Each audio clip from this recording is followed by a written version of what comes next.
Some people have different comfort levels with different property types, and each property type has different dynamics. Some can be more management intensive than others.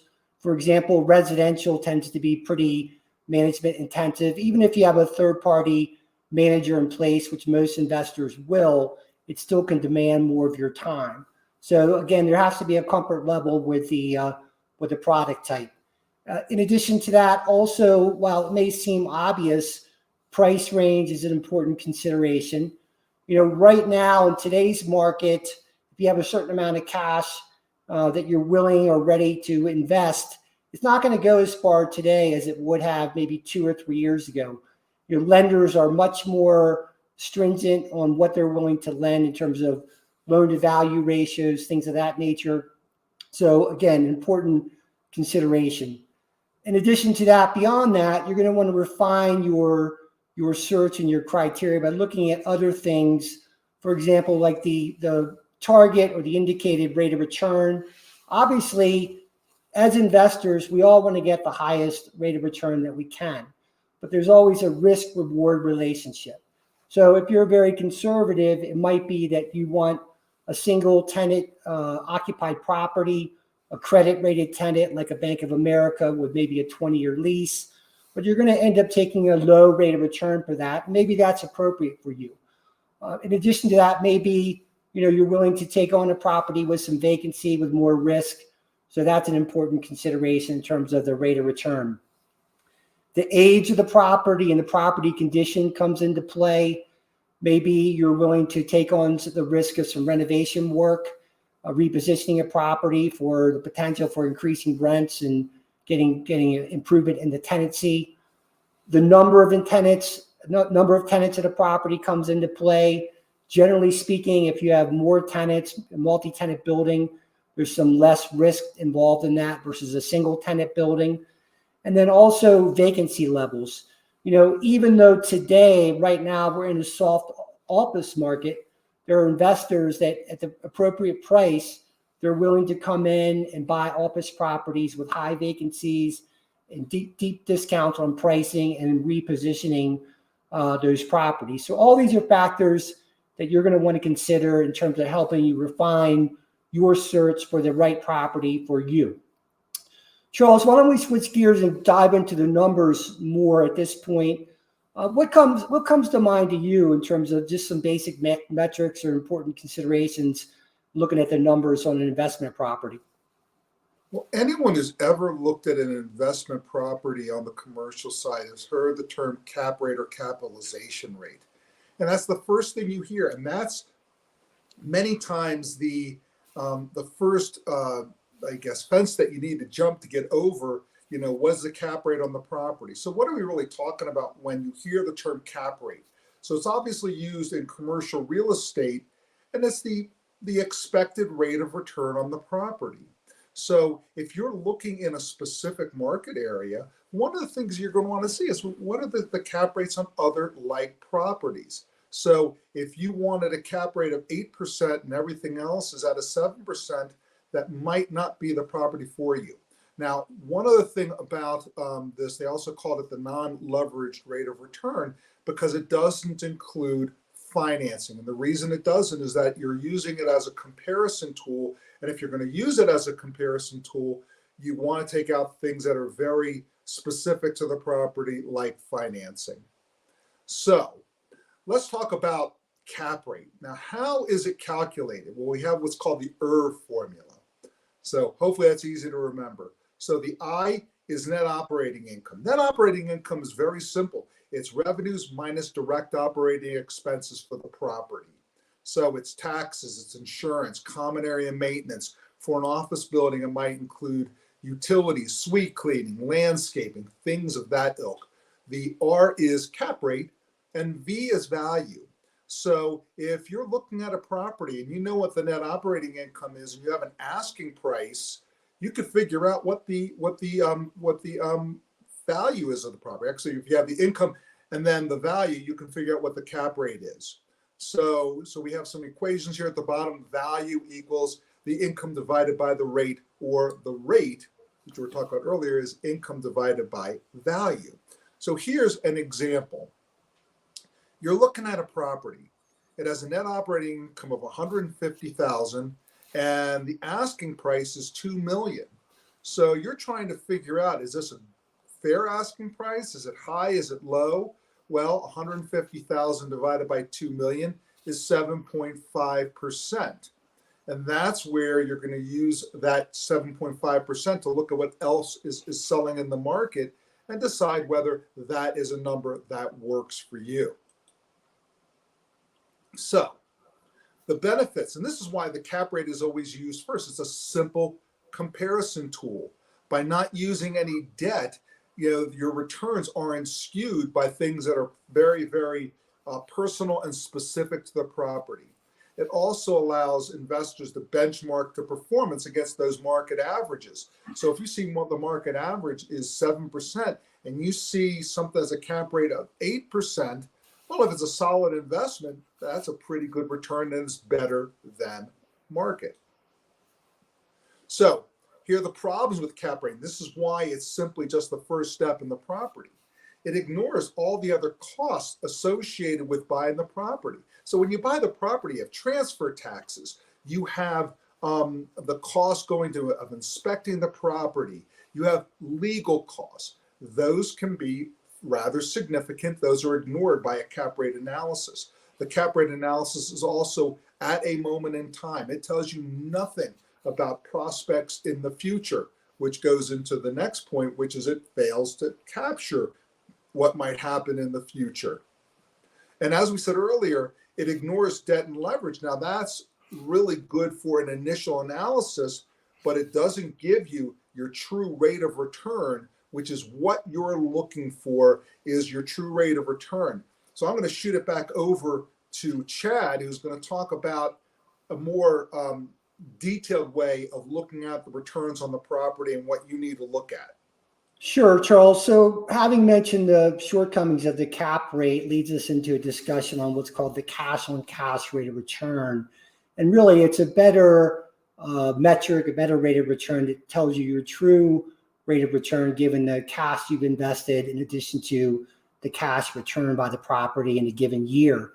So as Charles mentioned, for example, the cap rate doesn't really consider all your transaction costs beyond the purchase price, which there are many. So the cash on cash return takes that into consideration. In addition to that, Charles also mentioned the cap rate doesn't consider your debt structure used in financing the property. The cash on cash rate of return considers that as well. In addition to that, the cash on cash rate of return, when we project it out over several years, which we typically do, and we'll get into that in a minute, it considers the escalations in the leases, the scheduled cost of living adjustments, also likely increases in the operating expenses to some level or another. It also considers a vacancy rate, market vacancy rate, where very often the cap rate that you'll be presented with from a marketing package does not have that and does not take that into consideration. So before we get into the numbers a little bit more in a real life example, Charles, oftentimes we find that call it the casual investor, again, the non-real estate professional that's not doing this every day, there's several things that they tend to overlook in terms of doing their own financial analysis. You want to touch upon some of that? Absolutely. Let me go to the slide. Well, first off, many times, when you're doing the analysis, you sort of ignore the transaction cost beyond the purchase price. It was one of the weaknesses of the cap rate. And if you're not putting that into your initial cost, that's a big problem. You're not getting a real number when you're talking about your cash on cash returns. It fails to do something really important. And Chad and I were talking about this, that once you buy a property, the taxes could go up a great deal. What if it was assessed at $1 million and you buy it for $2.5 million? That's the right price, but you really do have to figure in the increase in taxes. And so that's something many investors, probably the number one mistake that people make when they're buying a property, is they don't take into account the fact that property taxes could go up. Not reviewing more than 1 year's worth of expenses. Big problem. So let's look at it this way. We have inflation that sort of hit in it at certain times. You have years where you have lots of snow, years you have a little bit of snow. I want to look at those expenses and see if they all make sense and see if I really understand exactly what's going on with that property. Also, people fail to look and see what might I have to spend money on in the future. The parking lot looks good, but in 5, 6, 7 years, I might have to repave it. I might have to do more line striping. I might have to replace parts of my HVAC system. So that's ignored. And if you're going to hold a property for a long-term period of time, this would be a huge expense that's unexpected. And the final one is not reading the leases through thoroughly.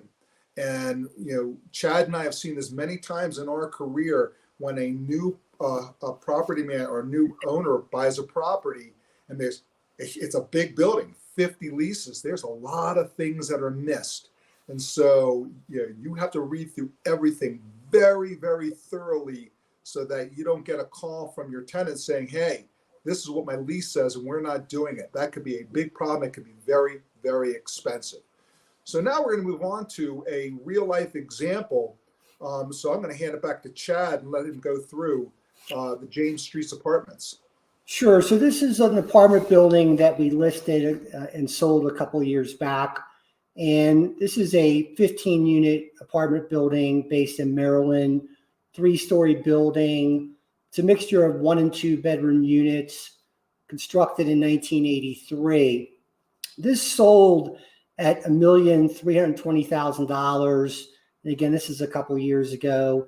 And at the time, the net operating income was, in round numbers, call it $80,200 in net operating income in the first year of the acquisition or the sale. So if you work through the math on that, in this case, it works out to a capitalization rate for the investor of 6.1%. And we took the 80,200 in round numbers divided by the price of $1,320,000.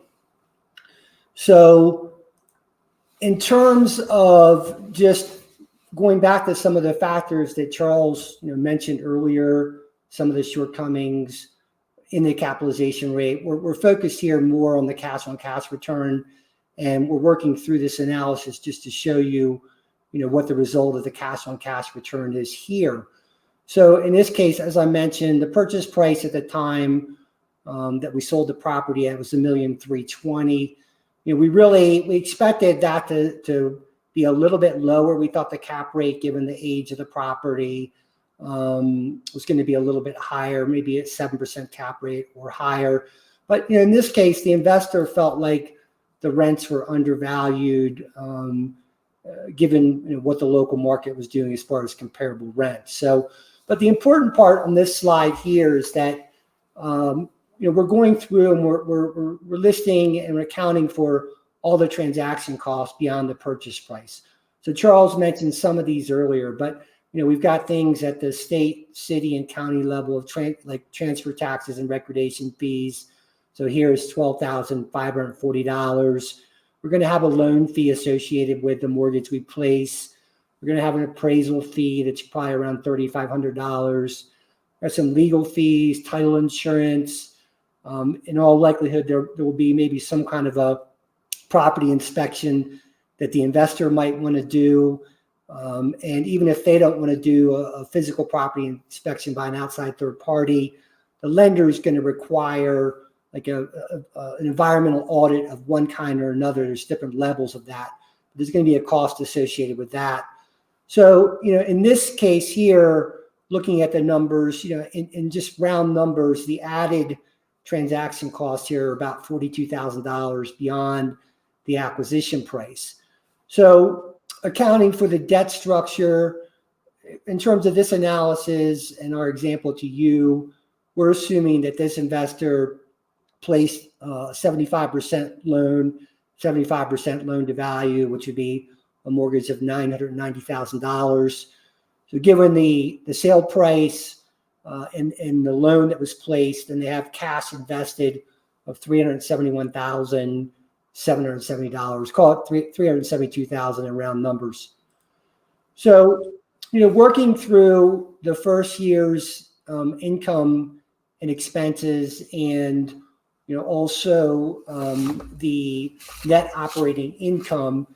As Charles mentioned earlier, the important thing here is that when you're generating your projected expenses, at a minimum, you have to be looking at a 3-year look back in terms of the information that you get from the buyer. They have to give you good data in terms of their operational expenses, and you have to look at that at least 3-year history.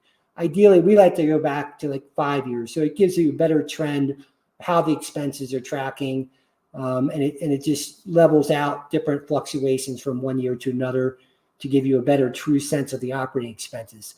So we're not going to work through each of the line items here. The only thing I'd mention is that we've got the gross rental income.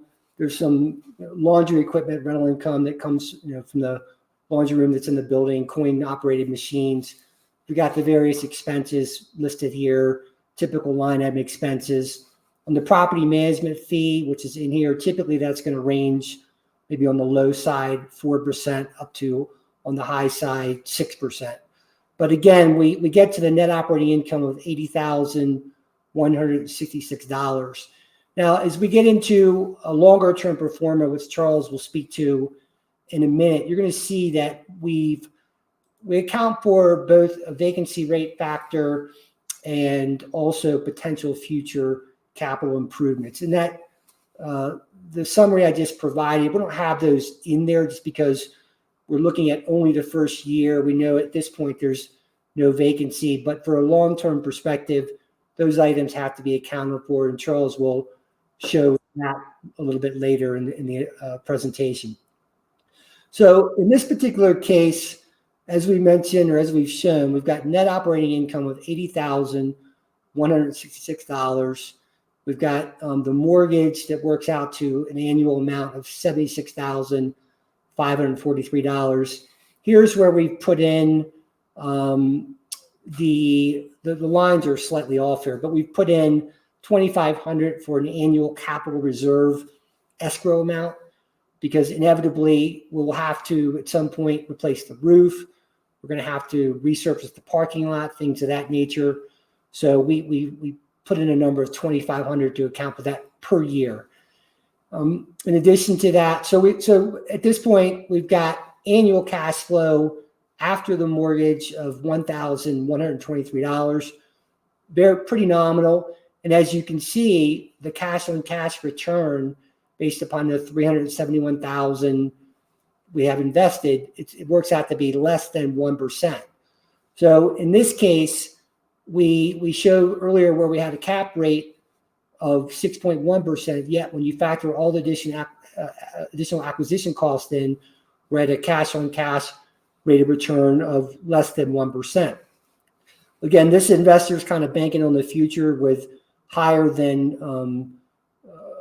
cost of living adjustments and the rent increases beyond 2 or 3%. But so Charles, why don't you take that and kind of show where we take it from there into a longer term pro forma? So what we're looking at over here is the expected performance of the property over 10 years. And this could be really daunting, but let's break this down just a little bit. The bottom line is what we're really looking for, that last number for this analysis, because we do a 10-year analysis, because let's just say that you have a 10-year investment horizon and you're saying, I want to sell at the end of 10 years. You want to figure out, okay, where are we going to be at in 10 years? Where will our operating expenses be? What do we expect taxes to be? Okay, in the next year, we expect our taxes to go up. Well, you need to build those in there and be really, really honest about where you expect to be. But that final number at the bottom right-hand corner, 118,212, is our expectation of net operating income in 10 years. Now, over here, we're looking at adding on those expenses that create the cash on cash return. Now, if that investor is right, and obviously around the country, we were seeing much higher growth rates in some places than 4%. But if he was right, then his cash on cash returns are going to go way up. But in this instance, the first 3 years, there's nothing or there's losses. And then it takes till about year 6, 7, 8, 9, where you're getting a reasonable cash on cash return. In year 10, 10.54%, where you're thinking, okay, that is a little bit better, but you obviously need to be honest about what you're dealing with here. We certainly didn't have the buyer's expectations on the property. He might have looked at it a little bit differently than we're looking at it right now. So we talked about that bottom right-hand number, the net operating income of being $118,212. So what we did was we divided that number by 7%, which we expect might be the cap rate. If cap rates go down to where they were, a few years ago, that number might be lower and it might result in a higher price. But at 7%, the price is $1,688,000. Then once we take out the sales commissions, transaction costs, we put in at 6%, we have $1,587,000. Then we figured out what was the mortgage balance after 10 years, because it was amortized over 25 years. After 10 years, still had $755,885. That leaves us with net cash proceeds of $831,528. And if you're buying in a market where it might not be really great right now, but you think it's going to do some fabulous things, that might be the number that you're really waiting for, that you're going to be patient to get that big return at the end of 7, 8, 9, 10 years. So what this provided for us is a total average annual internal rate of return, which is basically the return percentage using cash on cash numbers, of 9.52%. And a lot of our more sophisticated investors will have a goal that we won't even look at anything that won't give us an internal rate of return of 8% or 10% or 20% or 25%. I mean, we've seen some really aggressive numbers out there. If this is, Chad and I were talking about this, I mean, right off the bat, using our assumptions, the rate of return isn't all that great, especially at the end of 10 years. I'd really want that price to go way, way up. So, Chad, I'm going to hand it over to you to sort of close this thing out and give us a feel for what we went over. So we're going to go to Sure. So just to wrap up on the internal rate of return, it's important to recognize there that captures the time value of money.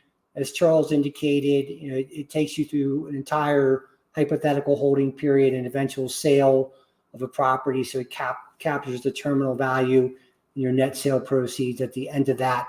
It's another metric that helps you compare one property to another, different rate of return than the cap rate, but again, it's a good comparative tool.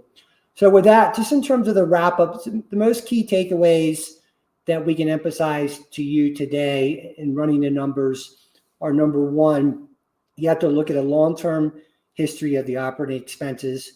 Make sure it's no less than 3 years. So if you're under contract, make sure that the seller is willing to share that information with you. In addition to that, as Charles mentioned, very often what we see in marketing packages is that when they show the operating expenses, they're going to have the last year's property taxes or whatever the current year property taxes are. But in most cases, after the sale acquisition of that property, those property taxes are going to go up, considerably. So that has to be factored into your analysis. In addition to that, we very often see investors, when they're running the numbers, fail to really account for all the transaction costs. So it's another area to pay particular attention and put emphasis on and greater focus. In addition to that, as Charles mentioned, the cap rate is a starting point, but it's not an end-all, be-all in terms of the rate of return. Even if you paid all cash for a property and didn't use any debt, then you're still really not going to get the rate of return that the cap rate would suggest, because very often it ignores transaction costs. Other things that we did not go into in greater detail but need to be considered are, looking at comparative rental rates. You could be buying a property, the initial cash on cash rate of return could be good, but the rental rates might be above market. So as leases turn over, those rental rates might come down. So you need to look at your sub-market in detail and see what comparative rental rates are. Going back to the apartment example, you would want to look at locally, what other apartments, similar property types have sold for in terms of per unit prices, things of that nature. So those are other factors we didn't delve into too much, but they are important considerations. So with that, we're going to wrap it up, and thank you again, as always, for joining us for this podcast. If we can be of help with a property search or maybe looking at giving a second set of eyes to something you're looking at, please reach out to us. Our contact information, Charles, if you want to scroll to that on the screen, last slide. Our contact information is here, and we've shared that in past podcasts. So thank you very much, and we look forward to having you join us next month for our next month's podcast. Take care.